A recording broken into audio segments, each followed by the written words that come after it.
Guys ಇವತ್ತು Saturday special ಪೊರ್ಕೆ unboxing. ಬರೀ ಇಂಥದೇ. ಅಯ್ಯೋ ಅನ್ಬಾಕ್ಸಿಂಗ್ ಮಾಡೋಕ್ಕೆ ಆಗ್ತಿಲ್ಲಲ್ಲ. ಈ ಚಾಕು ಇದೇನೆ ಗೈಸ್ ನೋಡಿ ನಾವಿವತ್ತು ಏನು ಚಾಕು ಇಲ್ಲ ಅಂದರೆ ಏನು ಮಾಡಬೇಕು guys? This is cutter.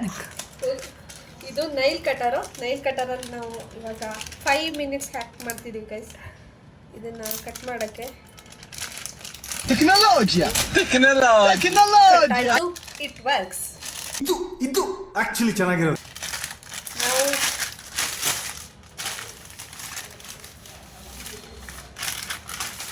Okay this is ಪೊರ್ಕೆ. Congratulation brother, congratulation.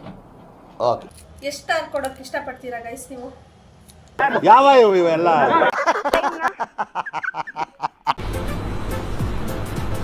ಅಷ್ಟೇ.